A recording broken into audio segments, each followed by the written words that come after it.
One of the interesting things about this pandemic is that it's allowed a lot of people to slow down, reflect on their life and their career, and to ask themselves if they are really where they want to be in their life. Maybe this is something you've been doing. Are you where you want to be in your life or career? Have you been wanting to change careers but just haven't taken the time to work on your portfolio, take whatever online courses you want? Well, that's why I made this video. I started this channel just documenting my career change, and now I'm in UX, and so I want to share with you today 10 things I wish I knew during my career change to get into UX.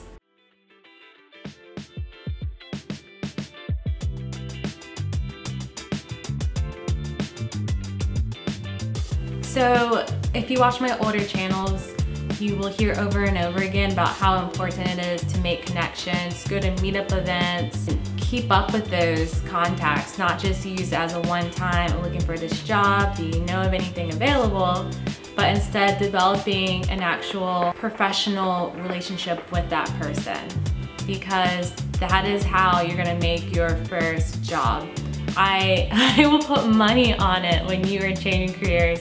That's how you'll get your first gig, because that is what happened to me for sure. The next point I want to share with you is that online courses and certifications are not all that, okay? Many of you are just forgetting about how important it is to just experience and watch as many videos as you want to, but until you implement those skills that you've learned, it's not going to mean much. So your portfolio is where your focus should be on. Yes, please educate yourself with your online courses, with your books, so forth, but don't go crazy with getting all of these certs. Don't stress out about which online course is better than the other, because trust me, it will all come down to your portfolio.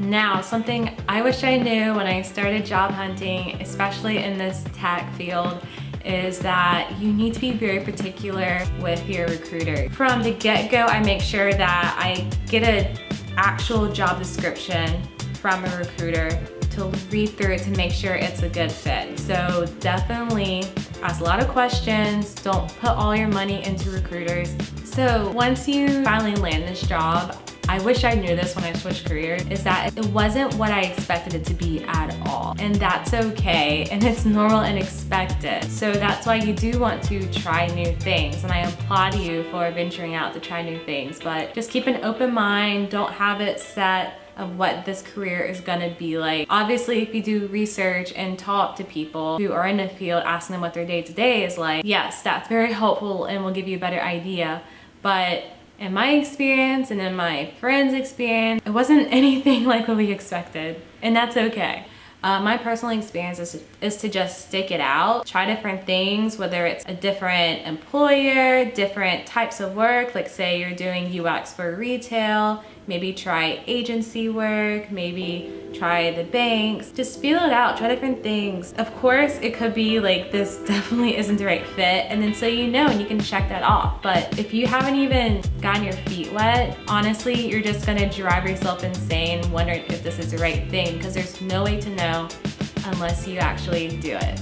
One of the biggest things that I figured out when I got into UX is that you aren't expected to know everything. This was a huge fear of mine. I feel like a lot of newbies think this as well, especially when I was at the coding bootcamp. I thought I needed to know everything before I could even apply to a job, and well, that's not true. I've worked on many teams where even our most senior person would say they don't know what the best solution is. You just have to figure it out. A lot of people listen to podcasts. We often talk to other professionals who worked on similar projects to just get a feel of what they did, how it worked for them.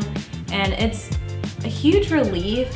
It's a lot to take off your shoulders, because you just get rid of all that pressure you've been putting on yourself, which is totally unnecessary. And this leads into my next point, which is that your willingness and ability to collaborate is huge. It's like imperative for user experience, because that's what we do a lot of. As a UX researcher, I collaborate with the designers a lot, the visual designers, sometimes even talk to the developers. It's a huge collaborative team effort, and if you want to be solo, put on your headphones and just be head down and that's it for you. It's gonna be a bit challenging for you and maybe you should rethink it, but I'm a people person. I love collaborating, so this has been a really good fit for me. Okay, what's next?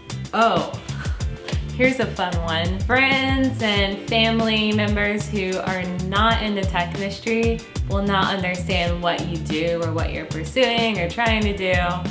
It's it's really interesting. I frequently get confused as a developer. A lot of people I think just saying you work in IT is fine. I think people get that. I work in tech.